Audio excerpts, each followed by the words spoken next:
Depois uma vinhetinha? Não, eu não sei fazer isso ainda. Nós já estamos no ar.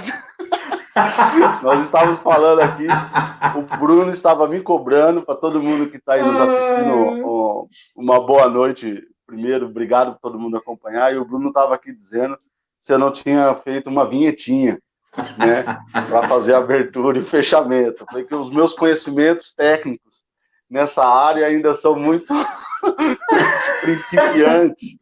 Malemar, dá para a gente fazer uma live e sem criar nenhum tipo de empecilho, de problema. Então, vamos começar aqui, o pessoal aí já está nos acompanhando, obrigado aí quem já está nos assistindo. Mande seu comentário, mande sua pergunta, mande seu boa noite. Você que vem acompanhando aí os debates na live, na página do @professor Matheus Santos, você comenta aqui, eu passo para os nossos convidados. A ideia que nós estamos fazendo, Brunão, e para todo mundo que está nos acompanhando pela primeira vez, é trazer esses parceiros aí da universidade, dos movimentos sociais, que contribuíram em algum momento, em alguma gestão, na gestão pública, para que a gente reflita sobre os problemas, os anseios que estão aí nos pressionando no dia a dia, e trazer gente que conhece dos assuntos, né? A gente trocar ideia, fazer um bate-papo. Nós já fizemos algumas lives com um pessoal muito gente boa, e hoje nós estamos aqui trazendo um grande amigo, um querido, que é o Bruno. Eu achei que você falou assim, a gente já fez com o pessoal gente boa, né? Eu falei, caramba, e agora? Agora quer dizer que...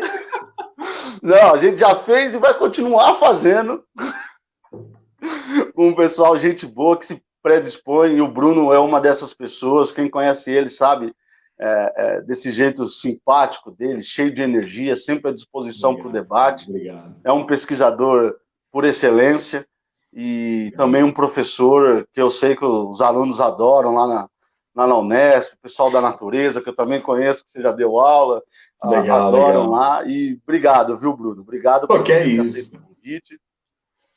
Para quem não conhece, o Bruno é cientista político e atualmente faz os comentários aí quase que diários, né, Bruno? Diário, na CBN em Araraquara, mas também no portal A Cidade On, do Grupo EPTV. Ou seja, é um cara que entende das questões políticas, é um cara que entende do que a gente está vivendo, e tem uma experiência importante no ponto de vista de pesquisa, de ter dedicado as suas pesquisas na área acadêmica, entendendo o poder legislativo, né? A gente, Bruno, debateu nas últimas semanas, nos últimos quase 2 meses aí que eu tenho feito lives por semana, a gente muito debateu o mundo do poder executivo, né? As políticas públicas e todas essas questões. E sempre vi esse anseio do papel do legislativo, né? Que sempre fica muito distante da sociedade, e as pessoas cobram o vereador, cobram o deputado, cobram o deputado estadual, o deputado federal, e às vezes há um não entendimento muito claro do papel, da diferenciação dos poderes da nossa federação. Então, vou abrir aí para você dar o seu boa noite, enquanto eu termino aqui de fazer os últimos ajustes técnicos, e aí a gente já parte para a primeira questão. Obrigado. Legal. Imagina, querido. Depois de uma apresentação dessa, né? Muito obrigado, Matheus. Valeu, viu? Obrigado mesmo pelo convite. É sempre uma alegria poder conversar com você, dialogar, né? Só aproveitar para complementar, para quem não sabe, às vezes, né? Porque vê as figuras por aí, não sabe. A gente se conhece de longa data também. Temos orientadora em comum, né, Matheus? Orientadora em comum. Já vamos mandar um beijo para Maria Tereza Kerbal. Mandar um beijo para a querida professora. Sensacional, fantástica mesmo, a professora Maria Tereza Kerbal, é uma pessoa incrível, né, aqui da Unesp também, que muito bem nos formou, ainda bem, graças a Deus, né, tivemos a sorte de ter uma pessoa tão incrível também no caminho, né. E que sorte, viu, meu amigo? E que sorte. Então, eu fico muito feliz com isso também. Somos também colegas de universidade, já na pós-graduação na Unicamp também, Matheus estuda lá, eu também. E, enfim, é uma grande alegria, pessoal, uma grande alegria poder debater política, poder falar para muito além dos espaços que eventualmente a gente acaba discutindo, que é dentro da universidade, é por vezes nos meios de comunicação. Então, falar nas redes sociais, nesse diálogo mais informal, nesse bate-papo mais tranquilo, é obviamente muito bacana também, é um espaço que deve ser valorizado. A gente que sempre critica bastante, né, Matheus? Fala das redes, né? Fazer um rápido comentário das redes sociais, né? A gente que sempre está chamando a atenção, fala, olha, as redes sociais às vezes não é um ambiente tão bacana para o diálogo, tão bacana para a conversa, né? Eu acho que também é um pouco relativo, depende de como a gente chega para poder conversar, né? Se a gente chegar com os dois pés no peito, obviamente que ninguém vai querer entrar na conversa, né? Se a gente chega de uma maneira respeitosa, pensando, há momentos em que quem for ator político chega com o pé no peito, não é verdade? Não, acho que tá dando uma cortada aí na sua fala. Tá cortando? E agora, melhorou? Aí, voltou. Melhorou, voltou. Legal, assim? Tá. Tá me ouvindo? Tá me ouvindo? Né? Eu vou te ouvindo, direto, pode falar. Ele vai dar um pouco de eco, mas eu vou fazendo direto no microfone do notebook, tá bom? Para ver se ele vai melhor. Tá me ouvindo bem, né? Tranquilo. Então o que acontece? Obviamente que eu digo assim, há momentos que os atores políticos, as pessoas que vão ser responsáveis por chegando, digamos assim, farão isso, né? E é normal, é do jogo democrático, é da natureza da disputa política também, que todos nós estamos envolvidos direto ou indiretamente, mas eu acho que, acima de tudo, é importante tratar de questões que nos afetam no dia a dia, que por vezes a gente não pensa com devido cuidado, né? Então, quando o Matheus me convidou para poder falar um pouquinho sobre esse tema, que é um tema que eu tenho muito interesse, obviamente, que é um tema que eu acho muito relevante, muito importante, que é a respeito do Poder Legislativo Municipal, me prontifiquei a vir aqui bater um papo com ele, não há a menor dúvida. Já adianto falando até um pouco disso, viu, Matheus? Há muito preconceito quando a gente está falando basicamente do Poder Legislativo a nível brasileiro, né? Não é à toa que é um dos poderes que guarda uma lógica de pouca avaliação positiva por parte da população. Então, você pega qualquer você pega assembleias legislativas, você pega Congresso Nacional, você pega câmaras municipais, seja o que for, são poderes que geralmente são identificados, são muito mal avaliados por parte dos eleitores, da população, né? Assim como outras instituições que guardam a lógica democrática, ao passo em que aquelas instituições que guardam uma lógica muito mais de autoridade, né, acabam, por vezes, justamente tendo maior simpatia por parte da população, enfim, acabam tendo uma avaliação mais positiva. Então, isso, obviamente, nos preocupa, isso, obviamente, nos faz ficar com a pulga atrás da orelha, né, porque é importante, é fundamental, cada vez mais, que a gente possa efetivamente construir esse ambiente de conversa, esse ambiente de diálogo, enfim, pensarmos sobre questões importantes, questões fundamentais relacionadas a algo que está no dia a dia na nossa vida, que é, sobretudo, o âmbito dos legislativos municipais, e lembrando que esse ano é um ano de eleições também, né, o que nos faz redobrar ainda mais as nossas atenções. Né? Exatamente. A gente tem sentido isso e parece que se afasta. Eu estou me ouvindo. É aí. Eu achei que fosse aqui.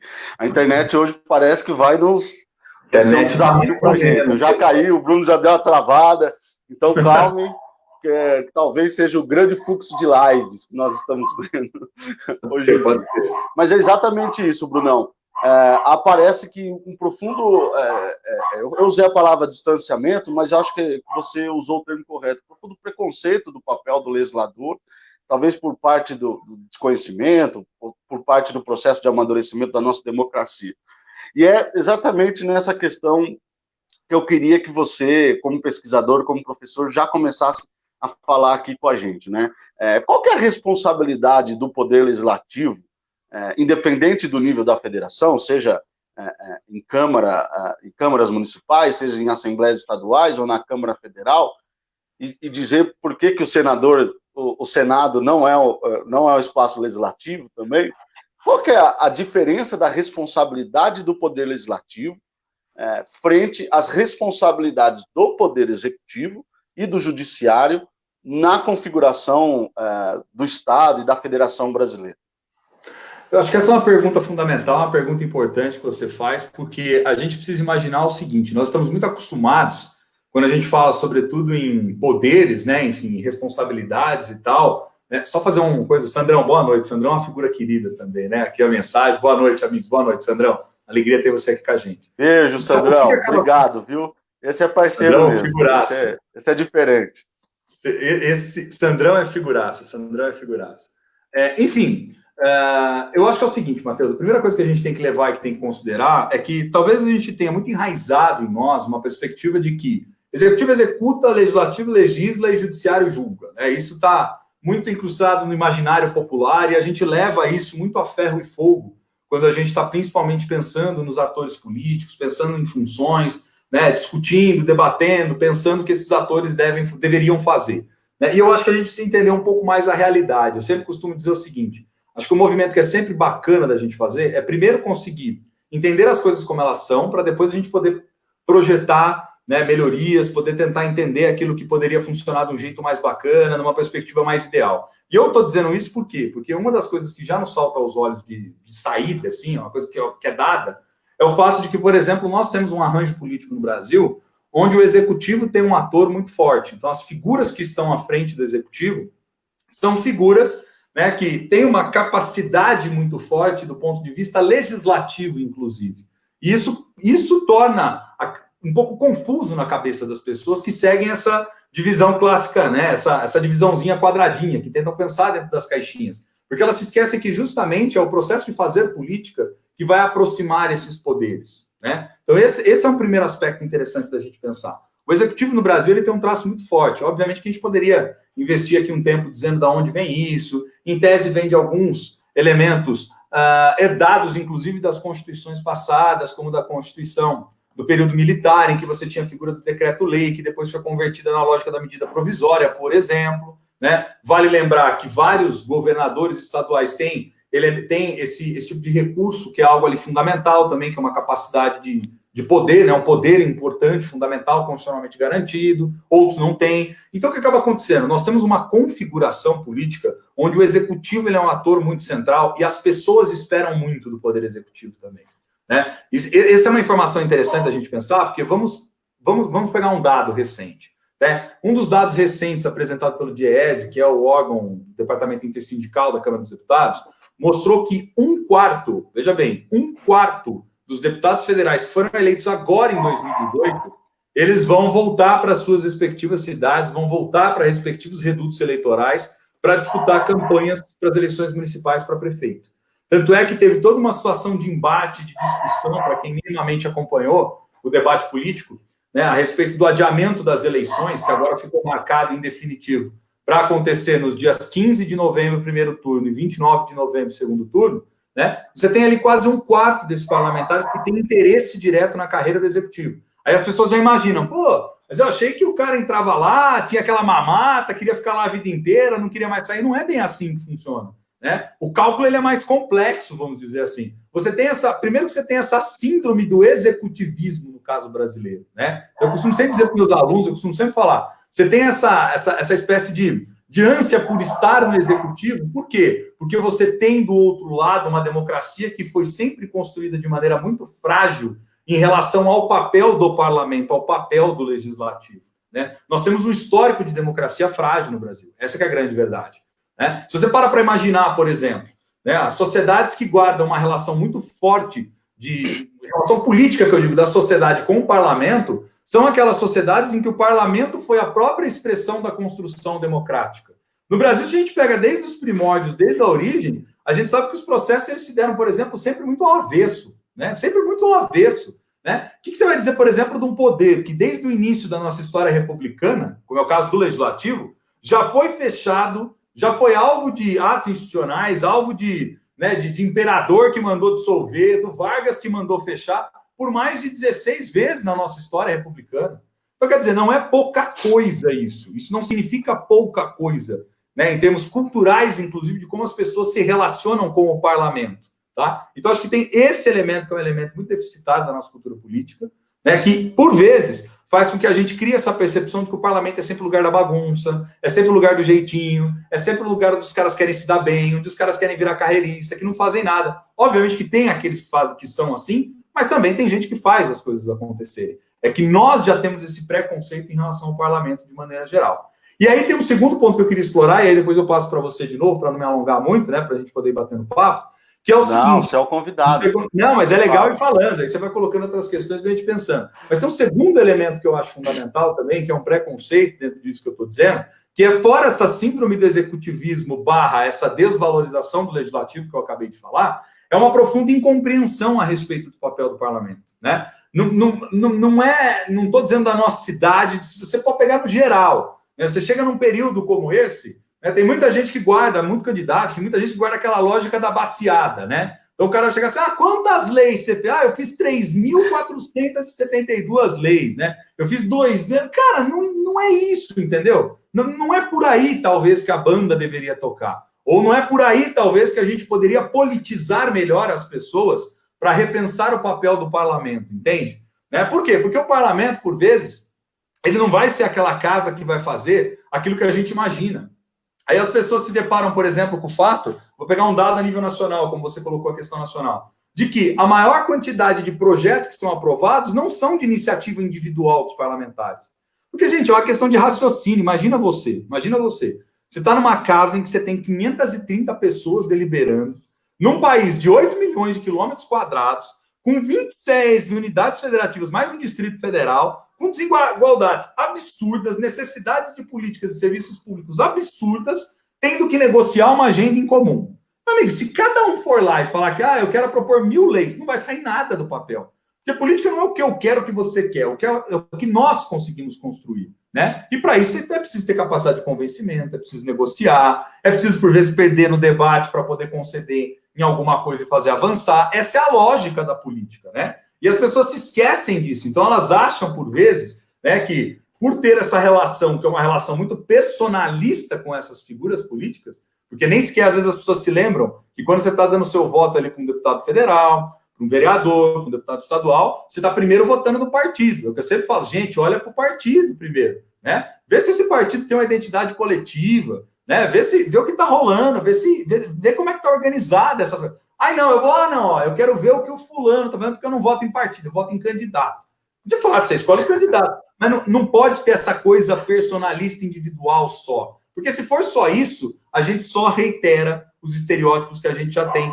Cobra o parlamento, por vezes, de coisas que ele não deveria entregar ou não deveria fazer, né? Pressiona para que ele tenha um determinado comportamento que, por vezes, ele não vai vir a ter, e aí você se frustra porque você não entende qual é aquele ambiente da política e nem a importância, a necessidade, né? Veja, por exemplo, no momento como esse que nós estamos atravessando da pandemia, o quanto o parlamento foi expressivo e o quanto, por vezes, o seu ativismo ou mesmo a sua inércia foi fundamental. Foi fundamental para a gente poder entender o que se resolveu e o que não se resolveu. Né? Vou dar um exemplo muito claro aqui. A Câmara dos Deputados, enquanto órgão coletivo, e aqui eu não estou falando de um partido ou de outro, mas enquanto órgão coletivo, está muito ativa no meio do debate todo da pandemia para poder conseguir resolver uma série de questões. Né? Se a gente gosta ou não gosta das decisões, é outra conversa. Mas está muito ativa no meio dessa lógica toda. Aí você pega, por exemplo, a Assembleia Legislativa do Estado de São Paulo. Aquilo parece um cemitério. Que é isso, entendeu? Você não teve discussão, você não teve... Eles chegaram a se reunir 2, 3 vezes, quando muito. Então, quer dizer, há lógicas muito diferentes que a gente precisa prestar atenção. Por quê? Porque esses representantes, essas figuras são contratados por nós. Então, a gente guarda com eles também um vínculo de responsabilidade que começa no voto, mas não se encerra no voto, né, Matheus? Não, com certeza. E você coloca uma questão central, que por mais que a gente seja integrante do mundo acadêmico, eu tenho dito que nós estamos começando a debater um mundo político, que é uma outra lógica, tem sua ética quase que própria, não vamos nem entrar nos detalhes, mas tem a sua forma de conduzir, que é do debate político. E o espaço por excelência do debate político não é o executivo, né, é uma avaliação, não é o judiciário, é o parlamento. Né? O parlamento, o legislativo, o poder legislativo, ele justamente ele é montado para tentar representar as forças políticas vivas na sociedade. E aí, de lá, nesse debate, né, nessa coisa da tribuna, da fala, da ideia, por isso que é importante não só votar se a pessoa é uma pessoa legal, é uma pessoa boa, é uma pessoa honesta, isso são coisas importantes, sim, tá? Para quem está assistindo. Mas é importante saber que escola de ideias essa pessoa está querendo representar no parlamento. Porque lá é o debate por excelência da política em busca dessa agenda. Né? E por esse formato que eu acho que você muito bem colocou aqui, da organização do Brasil ao longo da história, a gente abriu mão da agenda política, desse debate da agenda política, para a atuação do executivo. Só que o executivo, ele é, hoje no Brasil, ele é quase que um bombeiro, né? Ele é um apagador de incêndio, porque lá tem inúmeros problemas estruturais, eu estou falando do governo federal, do governo estadual, de prefeitura, inúmeros problemas estruturais. Além disso, tem os problemas cotidianos do dia a dia, cano que estoura, pandemia que chega, então, assim, ali não tem condição de se fazer um debate político, né, de agenda, de horizonte. Quem tem o privilégio, né, o privilégio de ter seu tempo dedicado, muito bem remunerado, diga-se de passagem, ter equipes à sua disposição para te assessorar, é justamente o Poder Legislativo, o Parlamento, para construir esse debate da agenda política, com as forças, fazendo o jogo da política, né, que não é algo ruim para quem está nos assistindo. A política faz... a característica da política. E parece que ele abriu mão. Nas últimas décadas, parece que o Poder Legislativo abre mão, e não é colocando uma ou outra força política, parece que o conjunto abre mão de fazer isso e se orienta pela agenda do Poder Executivo, que também não consegue criar sua agenda própria, vai tocando, malemar com uma proposta diferenciada ali, outra questão aqui, mas no cerne é uma agenda que já vem encaixotada. E eu acho que nós perdemos muito, né? É o que nós vamos ver também, por exemplo, outro problema, que é o Poder Judiciário atuando como legislador. Né? A gente vai ver o STF muitas vezes atuando como legislador, o STJ, sem contar no âmbito dos municípios, o Ministério Público, que, pelo amor de Deus, né? Vamos cada um, pelo amor de Deus, tocar a sua tarefa constitucional, a sua tarefa legal, porque a gente precisa, Bruno, eu estou falando muito em todas as lives aqui, a gente precisa defender a política. A política como excelência, como a arte de negociar, criar consenso, como você disse, criar agenda. Não é uma pessoa do judiciário, ela não foi eleita, nem eleita né? Ela não passou pelo processo para indicar uma agenda política, para indicar um horizonte ou não indicar. Né? O Poder Judiciário tem uma outra responsabilidade de resguardar a Constituição, no caso do STF, ou de resguardar a legalidade, no caso dos outros fóruns do Poder Judiciário. Mas a agenda política é o legislativo. E eu acho que isso que você colocou demonstra muito como que, ao longo do tempo, a gente vem negligenciando o papel do legislativo, e a gente chega num momento agora que é isso que você colocou. Por mais que a gente não goste, e a Câmara Federal está fazendo um trabalho diferenciado, né? Inclusive diferenciado com a sua própria história, tá? Diferenciado agora, mas muito pelo vácuo do governo federal. Né? Como o governo federal não tomou para si a liderança, o protagonismo neste momento de pandemia, a Câmara Federal tem se organizado, o Senado também, o Congresso como todo tem se organizado. Mas quando a gente olha para as Assembleias Legislativas, é exatamente o que você falou, é um cemitério de ideias, de propostas. Né? Aqui em São Paulo, por exemplo, tem um grupo agora de parlamentares, que é os parlamentares em defesa do orçamento, que são esses parlamentares que estão discutindo a aplicação dos recursos no combate ao novo coronavírus. Né? Ali, a resolução final foi o impeachment do governador João Dória, que, ao que pese as denúncias, não me parece que seria muito bem uma agenda para se debater nesse momento. Né? O Poder Legislativo, por essa estrutura de privilégio, poderia estar dedicado, neste momento, a debater o pós-pandemia. Se o executivo está lá, com a faca no pescoço, tendo que criar hospital de campanha, ir atrás de respirador, ver se tem teste, ver se não tem, o que nós vamos fazer no pós-pandemia? Vamos produzir um diagnóstico? Ou chama as universidades, as organizações, vamos produzir um diagnóstico. O que nós vamos fazer diante desse diagnóstico que nós estamos produzindo? E não está.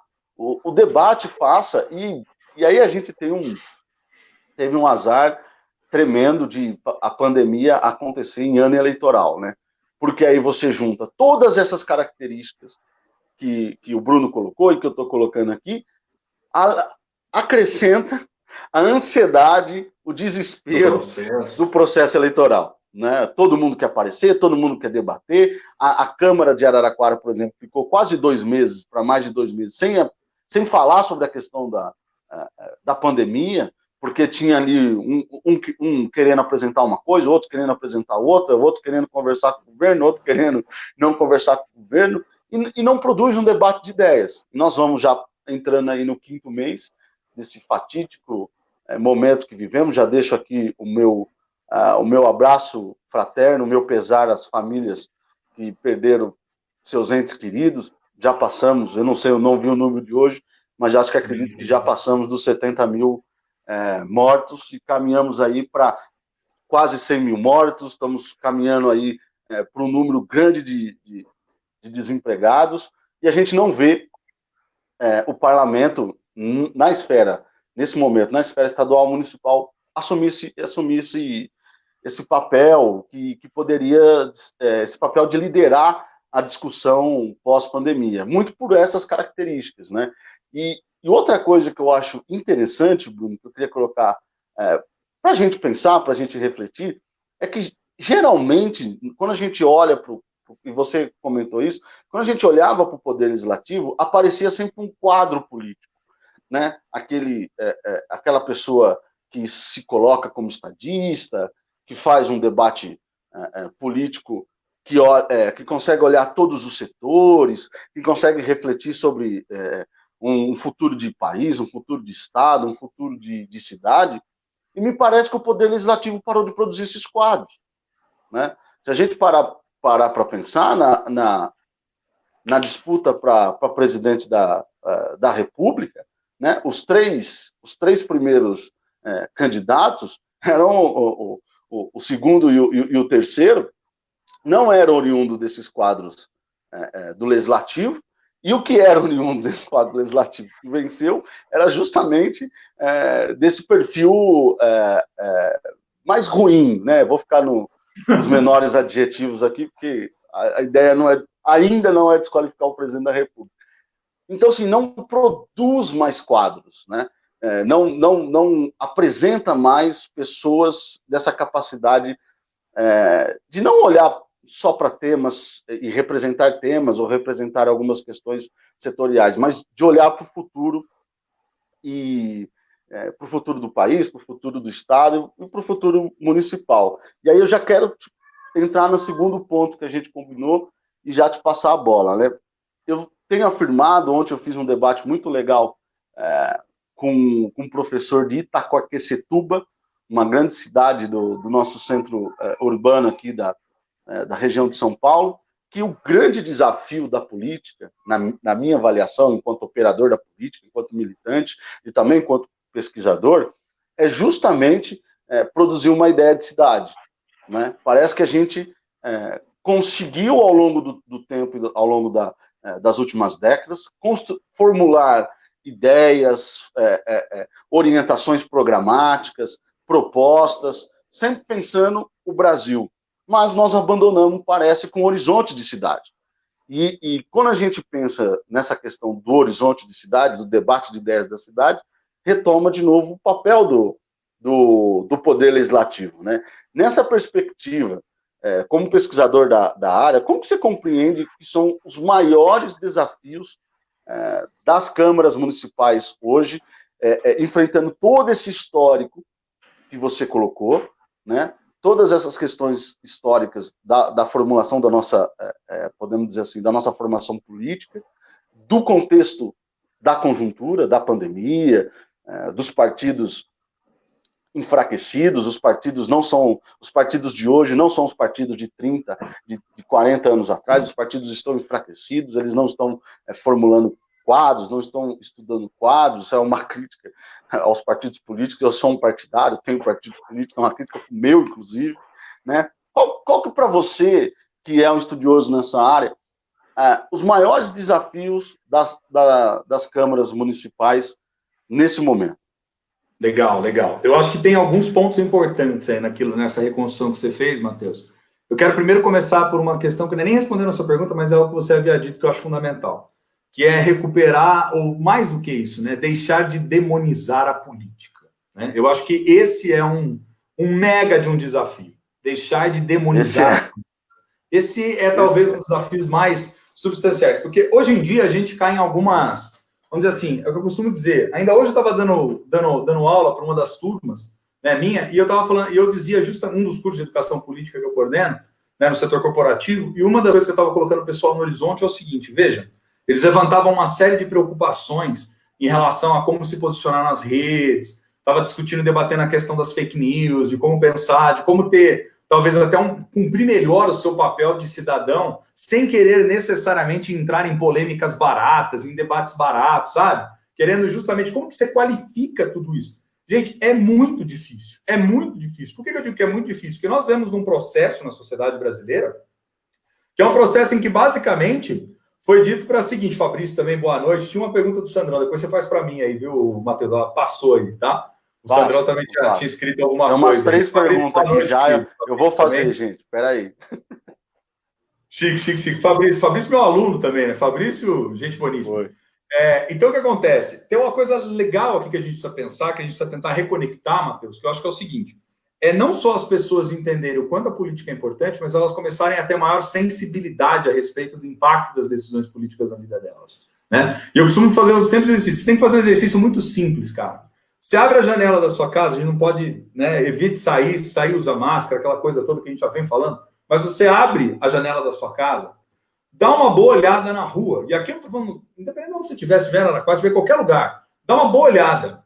Olha a condição da via pública, olha a situação das árvores, né? Aí, se você depois tiver a oportunidade, saia, você usa o transporte coletivo, presta atenção. Por que eu digo isso? Porque todas essas coisas do dia a dia, né, tem a ver com a política. É errada aquela visão que alguns falam assim, não, mas eu, por exemplo, sei lá, eu pago a escola, eu pago não sei o quê, eu pago não sei o quê. Você paga 2 vezes, porque você, como cidadão, você já financia as políticas dos serviços públicos.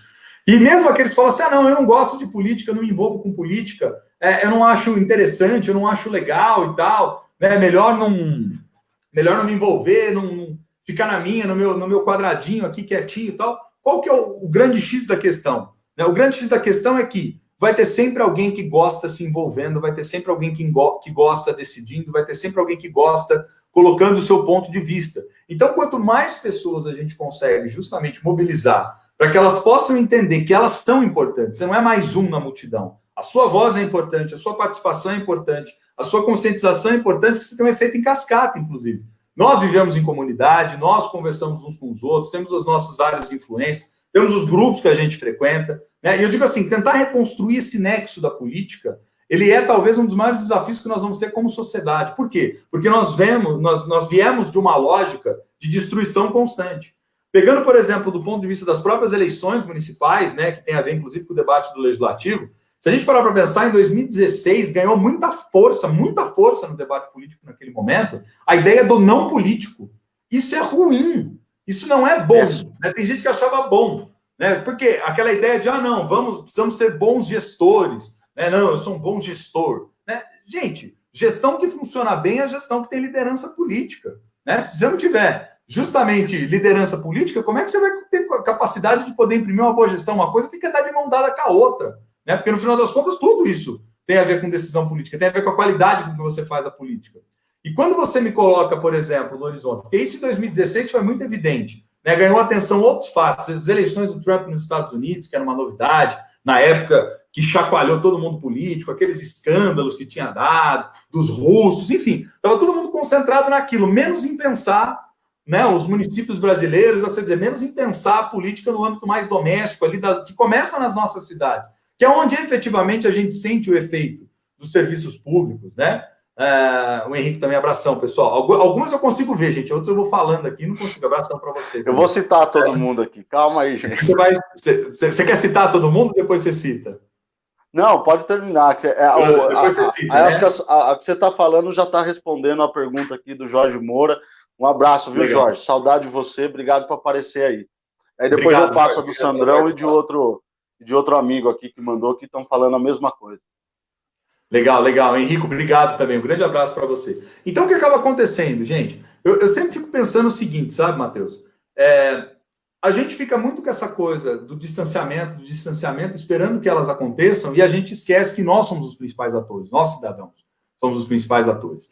Então, eu acho que recuperar um pouco desse nexo da política passa, basicamente, por, primeiro, a gente não achar que é mais do mesmo, e mais do que isso, nós entendemos que política é uma construção coletiva. Democracia não é o regime político mais fácil de lidar.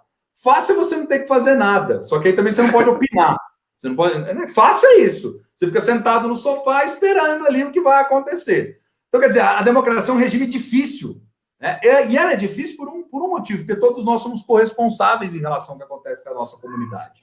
Né? Eu lembro, por exemplo, de no começo do ano estar palestrando para a galera do Renova Brasil, que é uma escola de renovação dos políticos, que tem movimentado, de onde surgiram várias lideranças, né? A Tabata, enfim, veio dali daquela lógica também, tem outros políticos que saíram dali, alguns que têm ganhado algum protagonismo, enfim, né? Outros que foram alvo de polêmicas, quer dizer, mas só para dar um exemplo, né? Que uma das coisas, eu lembro que a sala estava lotada e as pessoas, não, vamos renovar, vamos mudar. Eu falei, gente, ótimo, perfeito, né? Pode querer mudar, pode querer renovar. O que não pode é a gente comprar a ideia que necessariamente tudo que está aí é ruim, precisa ser jogado na lata do lixo, e tudo que é novo é necessariamente bom ou melhor. Não é assim que a banda toca. Não é assim que a coisa funciona. Se fosse isso, o Parlamento Nacional hoje não teria 18% de aprovação por parte da sociedade, sendo que nós acabamos de renovar em 2018 52%. Uma renovação histórica. Quando você olha para as câmaras municipais, né, você fala assim, renovação. Ok. Sabe quanto que é o dado médio de renovação em Câmara Municipal no Brasil? Eu escrevi um artigo do professor Humberto Dantas. Entre 2000 e 2016, daqueles que tinham 2 mandatos ou mais, nós estamos falando de 30% dos vereadores no Brasil. Então, nós estamos falando que 70% dos vereadores no Brasil trocam a cada eleição, em média. É bastante coisa. Então, quer dizer, aí você começa a pensar, pô, se troca 70%, cara, e eu continuo com essa sensação de que algo não está legal, é porque não tem a ver também só com o parlamento. Existem desafios que são do parlamento, e é esse o primeiro ponto que eu queria tratar. Quais são os desafios exclusivos do parlamento? Acho que o primeiro desafio de todos, essa capacidade que você colocou de termos cada vez mais lideranças que entendam o papel do parlamento. Isso eu acho um desafio gigantesco, gigantesco. Recentemente, por exemplo, dialoguei num podcast junto da RAPS, que é outra dessas organizações voltadas às lideranças e tal. Dialogava com uma vereadora, por exemplo, da cidade de Taubaté, que vai, inclusive, ser candidata a prefeita lá e tal. Mas eu achei interessante na fala dela, quando ela expressava e dizia o seguinte, né, retomando um pouco da ideia que ela colocava na condição de vereança. Ela falou assim, as pessoas às vezes chegavam no meu gabinete de vereadora lá e falavam para mim assim, vereadora, você não faz um currículo para mim? Vereadora, você não bota o meu filho lá na fila do SUS na frente? Vereadora, você não...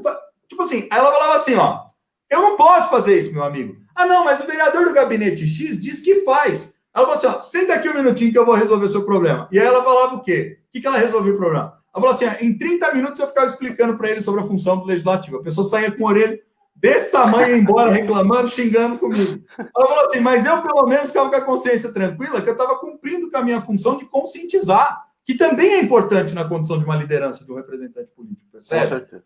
Então, quer dizer, o que eu estou colocando aqui como desafio? Acho que tem um primeiro desafio que é a capacidade do parlamento de arrogar para si também a responsabilidade. Né? A responsabilidade da lógica do legislar de maneira cada vez mais ampliada, a responsabilidade do fiscalizar de maneira cada vez mais ampliada.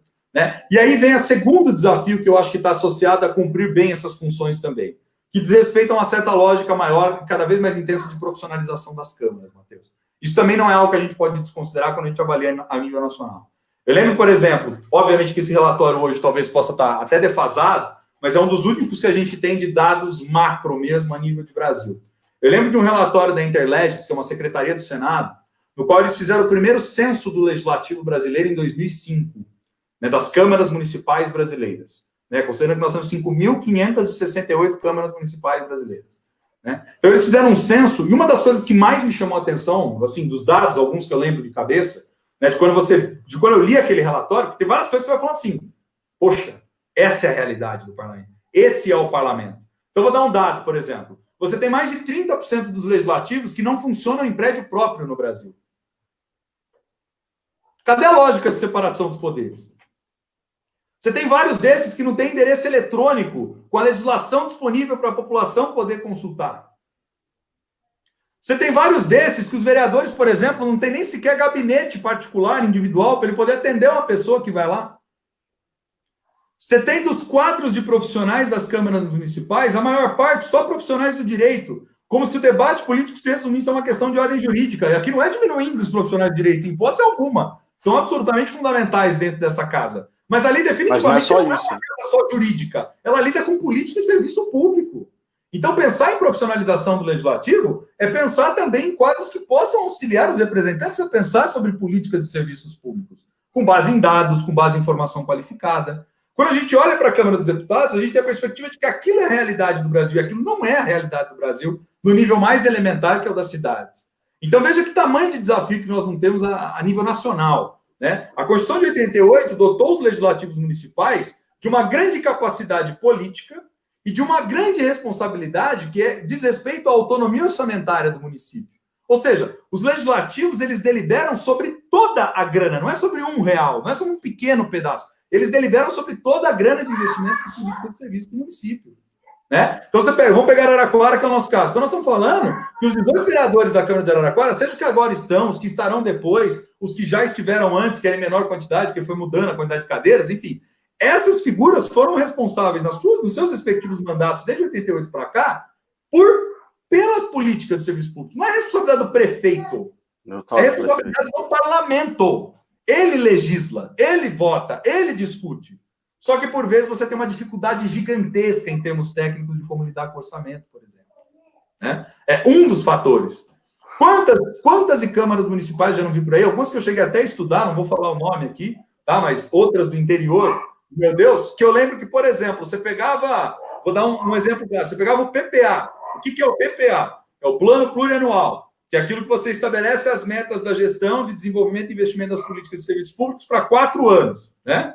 Que é um dos principais instrumentos de planejamento, né? Você que manja muito disso também, pode até falar mais do que eu. Mas, quer dizer, um dos principais instrumentos de planejamento, um dos grandes momentos em que o parlamento vai efetivamente deliberar é esse. É o de desenhar o que você vai fazer. E poder, ao longo do tempo, ir ajustando as políticas para saber se você vai chegar naquele objetivo ou não, né? E aí, o que acontece?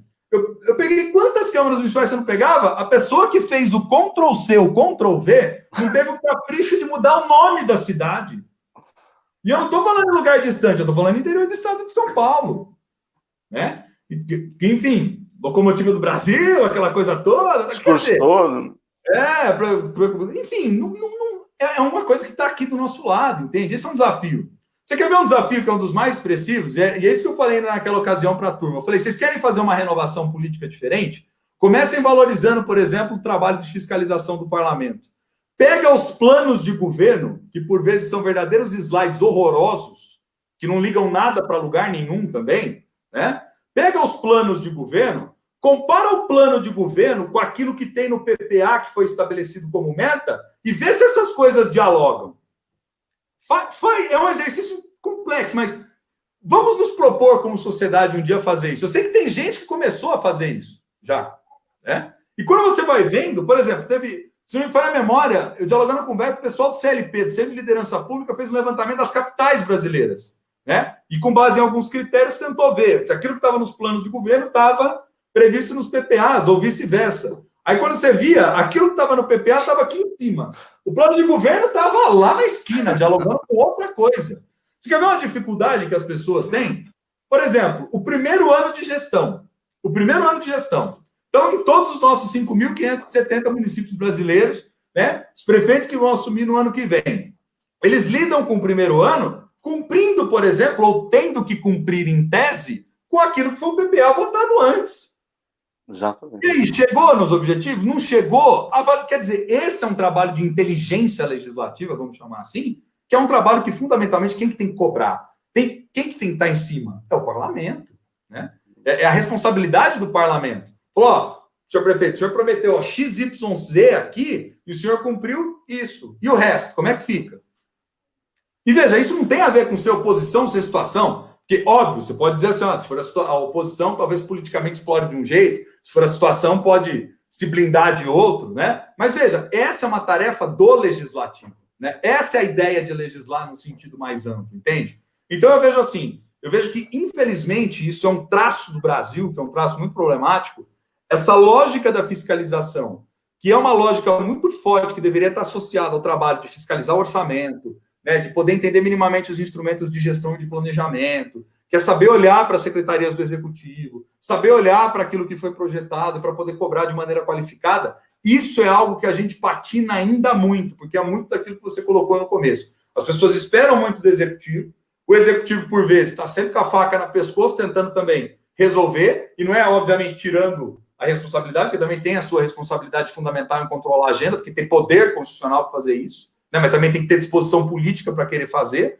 Né? Você citou, por exemplo, o caso do nível nacional, o presidente não tem a mínima disposição em sentar e conversar com os senadores, com os deputados. Né? É verdade, a gente gosta ou não gosta, né? Seja simpático ou antipático em relação ao governo, que é a preferência individual de cada um, que não cabe a mim aqui questionar, enfim. Mas a questão mas objetivamente é isso. Né, não negocia. E aí, quando você tem que negociar, você tem um custo altíssimo de negociação de política, porque fica aquela coisa truncada, aquela coisa travada. Toda vez, você tem que dar quase praticamente todos os anéis para você não perder os dedos, para poder conseguir um ponto de avanço numa negociação política. Quer dizer, dentro dessa lógica, também você não faz política, você não estabelece acordos, que é essa lógica justamente do não dialogo, não falo, não converso, não construo. Isso é muito ruim. Isso é muito ruim, Matheus, muito ruim.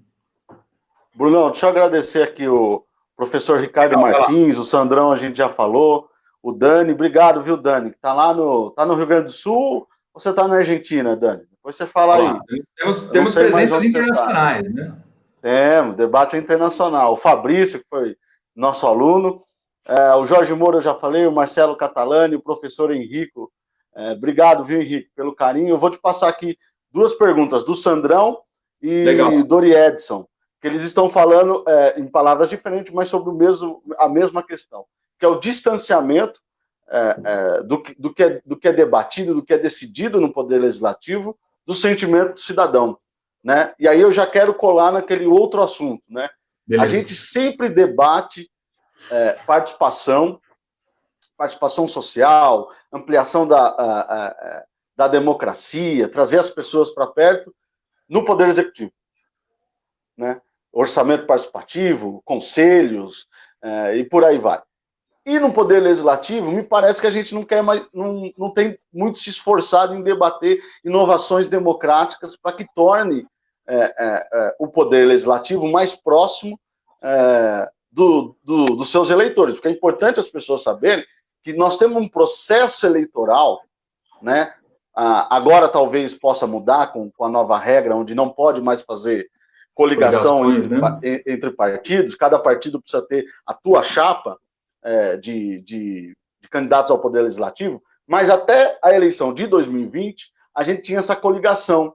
E há sempre o que a gente chama de puxador de voto, né?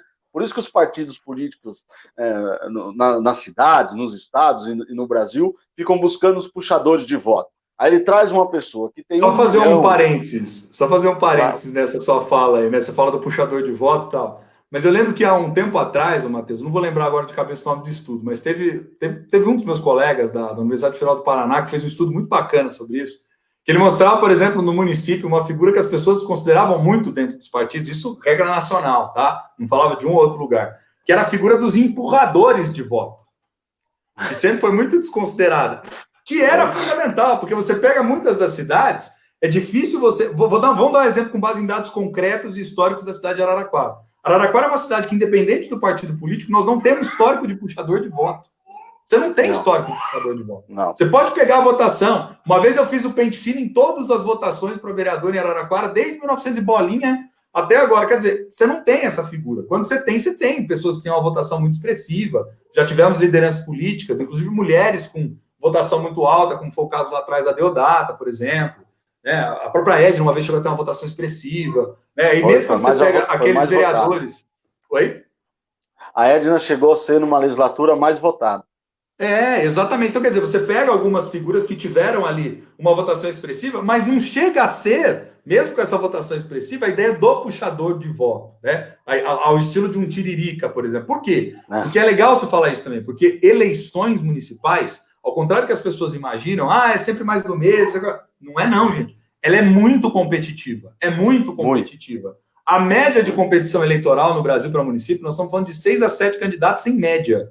né? Quer dizer, você fala, pô, 6, 7, tá fácil, tá tranquilo, tal, mas não é tão simples assim, não. Porque quando você vai olhar o arco de possibilidades, isso é uma média, tá, gente? É uma média. Você tem que pensar que tem cidadezinha que é pequenininha, você tem que pensar que tem cidade que é gigante, tá? Então, o que acontece? Quando você vai ali para ver a lógica da competição, você tem uma explosão cada vez maior de candidaturas. Vamos lembrar, por exemplo, que em 2016 nós tivemos quase 500 mil candidatos a vereador no Brasil. Tem cientista político, analista, estimando que esse ano pode atingir muito mais do que isso, do que já foi. Então, quer dizer, é o grande momento da vida democrática. A previsão é o dobro por justamente essa nova forma de organizar. Exatamente. Mas aí acaba tendo esse distanciamento, as pessoas acham, tem esse sentimento de que tudo que é decidido, que é votado, não está condizente com o que ele está sentindo, com o que ele está pensando, com o que ele votou. Então, queria te passar essa questão das inovações democráticas para dentro do legislativo e quais essas características do distanciamento do legislador do sentimento das pessoas.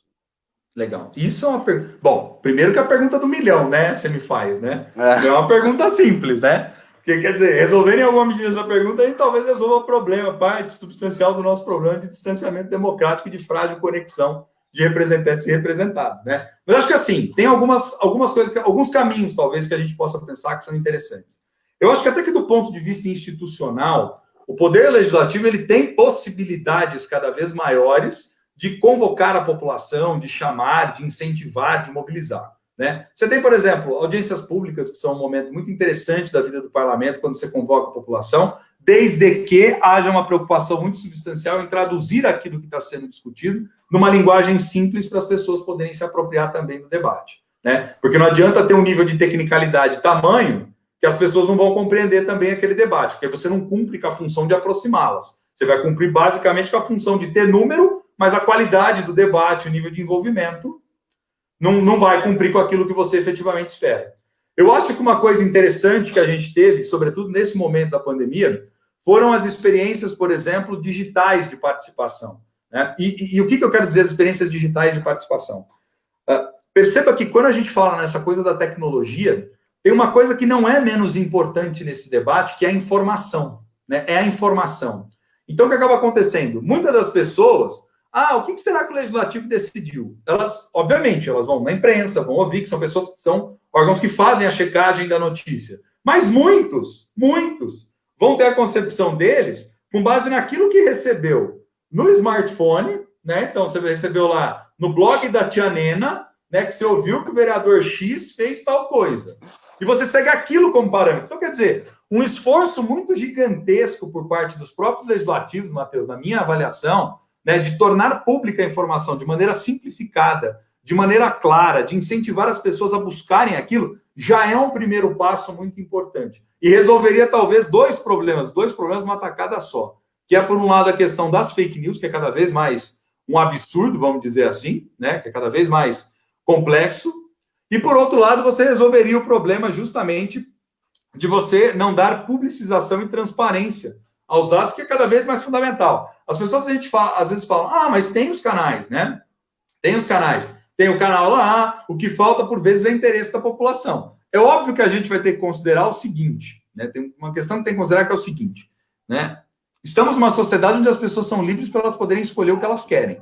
Tem aqueles também que vão querer se aproximar e tem aqueles que não vão querer saber de política, infelizmente. O ideal seria que todos tivessem tamanha consciência e se aproximassem das decisões. Então, a gente precisa lidar com um fator de ordem cultural, que não é também simples, que é justamente quebrar esse preconceito das pessoas tentando trazer a política para a vida delas. Mas trazer a política para a vida delas significa tentar abrir possibilidades para que elas dialoguem de fato, e não que seja uma coisa pro forma, vamos dizer assim, né? E isso caberia muito bem, principalmente essa figura do vereador, que é uma figura de intermediação nos municípios, né? Que é uma figura que está caminhando, que está por aí, que está em contato mais próximo com a população. É muito mais difícil, por exemplo, um deputado fazer esse tipo de coisa. Talvez faça em alguns redutos eleitorais específicos, talvez faça em alguns lugares onde há, né, interconexões ou outras lideranças políticas também que verbalizem, que falem em nome dele e tal, e que acabem circulando. Mas esse é um desafio substancial e é um desafio que deveria começar, talvez, pela prática da vereança. Porque o legislativo, ele é um espaço de muita possibilidade de inovação,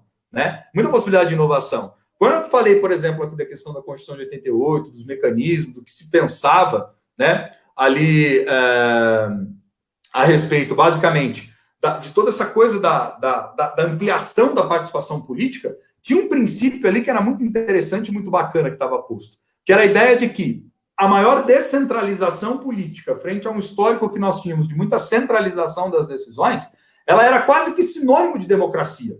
Então, pensar em descentralização política, maior autonomia para o município, maior capacidade de decidir sobre políticas de serviços públicos, os municípios passaram a ser responsáveis de ter que aplicar mínimos constitucionais em políticas públicas de caráter universal, como é o caso da saúde, como é o caso da educação. Então, tudo isso conferiu à vida política local uma possibilidade muito maior de você poder participar e deliberar, né? Só que, ao mesmo tempo, o que a gente acabou verificando? Que muitas dessas possibilidades de inovação, elas foram se perdendo no meio do caminho, né? Elas foram se perdendo no meio do caminho, ou não foram nem sequer tiradas do papel. Veja, por exemplo, os instrumentos de democracia semidireta que estavam previstos na própria Constituição. Quantas vezes os utilizamos?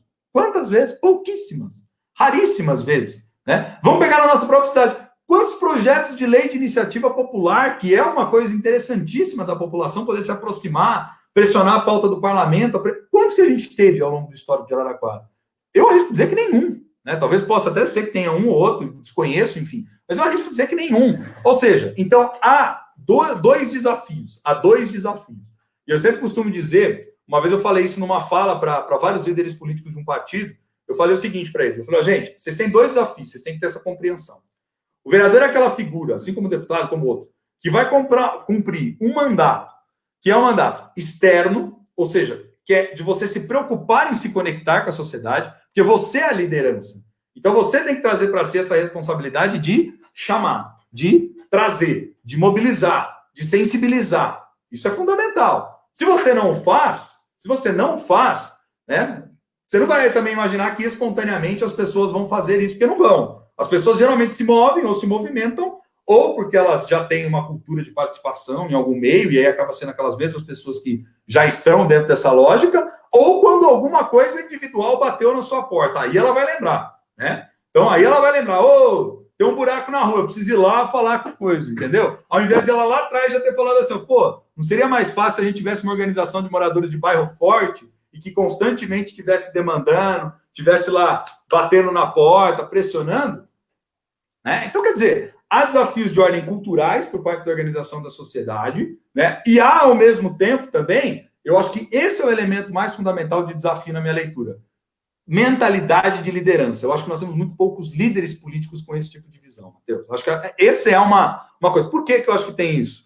Porque, por um lado, você não tem mais partidos com capacidade de socialização efetiva de lideranças, portanto, que formem coletivamente ali na cozinha da política, que seria a militância do partido, né? Com raras exceções, que a gente sabe que existem partidos que fazem isso no Brasil, mas com raras exceções você não tem isso. O que você tem é um amontoado de gente que se junta com base no interesse comum e, via de regra, perto da eleição, né? E que na base da canetada ou de cima para baixo decide a lista e vamos para o palco de voto. É isso.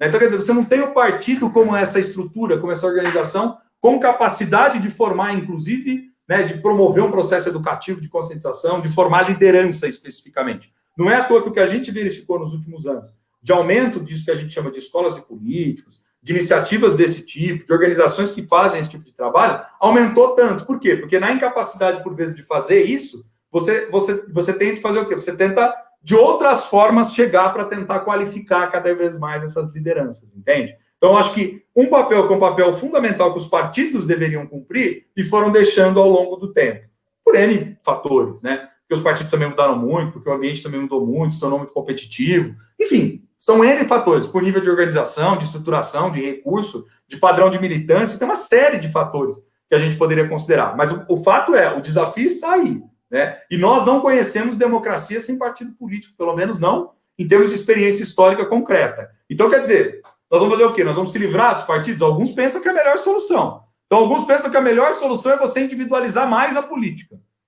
Cara, já é personalista, já é individualista. Você vai individualizar mais ainda? O desafio é construir uma lógica coletiva, né? Então, quer dizer, mas para construir uma lógica coletiva, você tem que ter liderança com mentalidade acostumada a lidar com uma lógica coletiva. Agora, se você tiver numa Câmara, né, qualquer delas, né? Ali, X cabeças pensantes, cada uma com um projeto, cada um com um plano, que não dialoga, que não pensa, que não tem a capacidade de aglutinar, aí, meu amigo, pode mais quem chora menos. Aí aglutina quem tem maior capacidade. E geralmente quem tem maior capacidade é o prefeito. E aí ele vai lá e junta todo mundo e fala, ó, seguinte, ó, fica aqui comigo, vamos comigo, que vocês caminham melhor e deixa a minoria barulhenta ali reclamando e vão embora. Porque é isso, entende? Então, quer dizer, acho que o legislativo abre mão, por vezes, dessa possibilidade de ter um protagonismo muito interessante, porque falta também uma mentalidade de liderança mais forte ali dentro do parlamento. E isso é um problema nacional. Pode ver que nesse momento da pandemia, vou dar um exemplo aqui. Muitas das pessoas, e aqui eu não estou defendendo a figura dele, tá? Mas muitas das pessoas, por exemplo, reclamaram, alguns foram lá, pedindo a cabeça do Rodrigo Maia, tal, e etc., isso, aquilo. Mas eu paro para pensar e falo assim, tudo bem, mas quais outras lideranças se colocaram dentro do parlamento na condição de tentar fazer qualquer possibilidade de negociação? Você não encontra. É difícil. Ah, renovou um monte. Beleza, mudou 50. Cadê a capacidade, então, dessas novas figuras em aglutinar? Várias das figuras, por exemplo, que eram essas figuras... Pelo contrário. Essas novas figuras geralmente vêm com o discurso de separar. De separar, de segregar e não de unir, de juntar. E aí, cara, vai ser isso, então? Se vai ser isso, não precisa de parlamento. Né? Porque aí é um por todos e cada um que Deus que ajude e vamos embora. Quer dizer, então, veja, é um desafio que não é um desafio pequeno, entende? É um desafio que é um desafio estrutural. Nós nunca talvez tivemos, eu cheguei até a escrever um texto dias atrás sobre isso, debatendo, refletindo um pouco, né, convidando as pessoas para pensar sobre esse desafio de construção de lideranças, né, Matheus? Por quê? Porque nós tivemos um período de desenvolvimento de lideranças que vieram basicamente em oposição ao regime militar, construindo uma identidade contra tudo aquilo, que são as lideranças que até então estavam aí em evidência. E nós não tivemos essa grande capacidade de renovar, salvo alguns quadros, né, que têm destaque nacional e que falam algumas coisas que conseguem juntar um com um para dar dois, né? Salvo essas figuras, né, nós temos um vazio de liderança gigantesco. Nós temos um vazio de liderança. Hoje a gente demanda de lideranças que ainda são desse período, né? Que ainda são foram formadas desse período. E numa perspectiva de horizonte assustadora, porque não tem. Eu lembro desses dias atrás, por exemplo, tá acompanhando um debate, não me lembro onde foi, acho que foi na Globo News, enfim, não me recordo, né? Mas eu lembro que, assim, independente das preferências políticas também, das oposições, que as pessoas podem concordar ou discordar do ponto de vista do que for o governo, mas eu lembro que um dos únicos que estava falando uma coisa razoável ali era o Fernando Henrique Cardoso. E o Fernando Henrique Cardoso é um senhor, né? Para o bem ou para o mal, se fez bem ou se fez mal, se você não gostou, isso aí são percepções pessoais. Mas quer dizer, era alguém que estava falando uma coisa razoável, né? Aí você fala assim, é uma liderança de lá daquele momento. Cadê? Meu sonho era ver um menino falando ali ideias tamanhas legais ou contradizendo, falando, olha, presidente, eu não concordo em nada com o senhor, porque eu acho que o plano, uma coisa bacana é pensar por aqui, assim, assado. Seria ótimo, mas não tem, entende? Não tem. Quando a gente vê o que a gente tem visto, são esses discursos muito simplistas, é um nível muito raso de debate público, né? É uma coisa muito, muito imediatista, ou são aquelas picuinhas e aquelas perseguições, ou polêmica de ocasião, né? De direita, se é de esquerda, eu não converso, isso aqui. Quer dizer, nada que agregue. Então, eu acho que um dos maiores polêmica de ocasião, desconstrução de reputações, não respeitando a história das pessoas. Eu tenho afirmado um pouco. As pessoas aqui me conhecem, sabem que eu tenho, o Bruno também, um ativismo partidário, estou com algumas responsabilidades. Eu tenho dito aqui, do ponto de vista de Araraquara, que nós temos uma tarefa, não é em julgar ou deixar de julgar o passado. Quem julga ou deixa de julgar o passado são os eleitores. O que nós temos que ter uma tarefa é de compromisso com o futuro, né? Certo ou errado, os prefeitos que aí passaram e o que aí está, foram eleitos, têm a honra de sentarem na cadeira, os vereadores foram eleitos e lá produziram. Então, tenhamos compromisso com o acerto. Com o erro, a gente formula, mas formula a crítica com respeito humano, com respeito institucional, porque liderança não se faz no forno, não se pega na árvore na frente. Se a gente entrar nessa onda de radicalização do diálogo político, isso dos dois lados, de radicalização do debate político, de destruição de reputação, de abraçar polêmica de ocasião, sem qualquer compromisso com a verdade, sem compromisso com a exposição de se fazer política, porque aí é muito fácil, né? A polêmica de agora é essa, eu fico do lado... Eu navego aqui e acabou, né? Eu navego aqui e me garanto, na próxima eu vejo o que eu faço. E aí não faz o processo de formação política, né? Cria distensões que são insolúveis, né? Eu pego sempre o debate, que agora dessa questão ambiental voltou, do Código Florestal lá atrás, que o Aldo Rebelo foi o relator, e agora o processo que o ministro Salles está fazendo. Lá atrás, era o Aldo Rebelo ia destruir, ia acabar com o Brasil, ia acabar com as florestas. Então, tudo bem. Se a sua crítica é que o Aldo Rebelo vai destruir e acabar com as florestas, o Ricardo Salles faz o quê? Entende? Fica a toda hora buscando discurso de ocasião, a polêmica de ocasião para se estabelecer, principalmente em época de redes sociais, que o que vale é o like, o que vale é você ser comentado, o que vale é você aparecer no meio disso tudo, e a gente perde o processo de formar politicamente, falar, olha, o Aldo Rebelo errou nisso, mas é o Aldo Rebelo, é um cara que tem compromisso com o Brasil, foi presidente da Câmara, diferencia. Aí, porque você não pode, por exemplo, olhar, como você citou, o ex-presidente Fernando Henrique Cardoso, e virar e falar assim, não, isso não presta, não vou ouvi-lo. Como assim você não vai ouvir? Como assim, O ex-presidente da República, um cara que coordenou um dos principais partidos da nossa democracia, um cara que depois que saiu do processo, depois que saiu da presidência da República, não quis participar do processo eleitoral, deixou seu partido caminhar. Então, assim, como que você não escuta um ex-presidente que ocupou 2 vezes a cadeira de lá, indicou a sucessora, como foi o caso do presidente Lula? Assim, é importante, Bruno, 2 coisas que eu tenho defendido nos diálogos aqui. O primeiro é ter essa maturidade. O primeiro é a questão de maturidade. Perfeito. Parece que a gente tem uma crise de maturidade, né? De a gente olhar as pessoas com respeito, discordar do Matheus, discordar do Bruno, mas sem procurar destruir carreira, perseguir, o que a gente chama no lado esquerdo, cancelamento, cancelar, sabe? Precisamos de maturidade, porque a maturidade cria um ambiente responsável, um ambiente onde a gente pode construir essas agendas de consenso, né? Precisa ter juízo. Parece que as pessoas não estão dando juízo. E eu queria só pegar um ponto do que você mesmo disse, porque aí fica nessa polêmica. Um destruiu, o outro reconstruiu, um reflorestou, o outro não reflorestou. E a gente não debate o real problema. Vou pegar o exemplo do meio ambiente, por exemplo. Qual que é o real problema? É o fato de que nós temos uma das florestas que é a mais biodiversa do planeta Terra, com uma capacidade de inovação gigantesca, até talvez com cura de doenças ali dentro, e a gente quer, por vezes, valorizar o ganho do curto prazo, ao invés de investir em ciência e tecnologia e poder ser potência internacional no longo prazo. Então, quer dizer, esse é o debate, é essa a opção que nós queremos. Porque também tem o seguinte, se como sociedade a gente achar que isso é o mais razoável e acabou, então compramos com o fardo e com o peso de fazer más escolhas, É isso.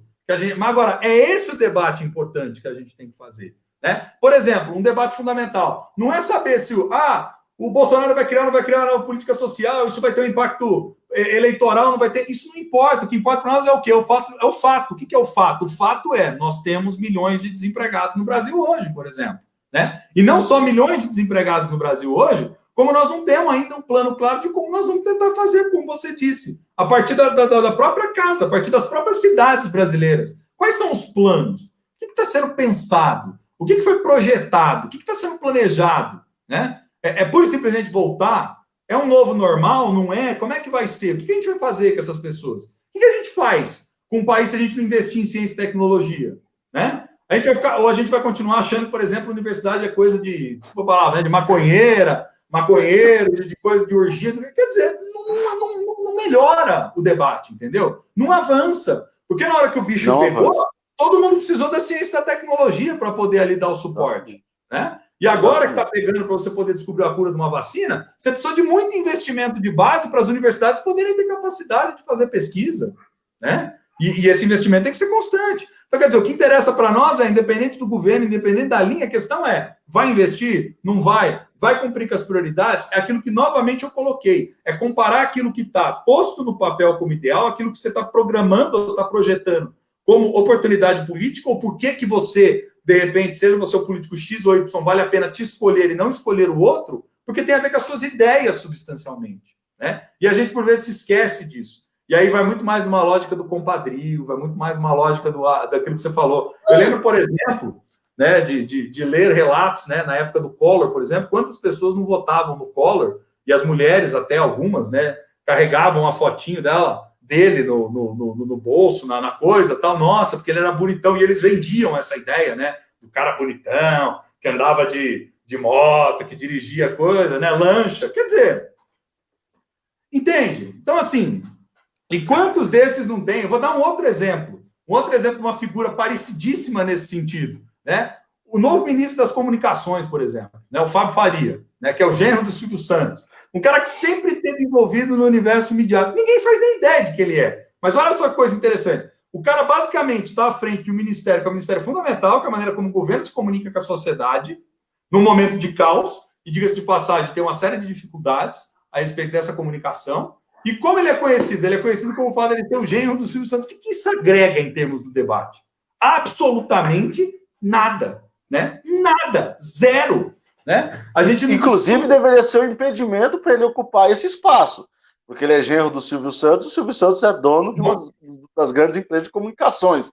Há um conflito de interesse aqui, aí, né? Questão é... Aqui é o contrário, né? O conflito de interesse te coloca nos espaços, não te tira. Mas, enfim...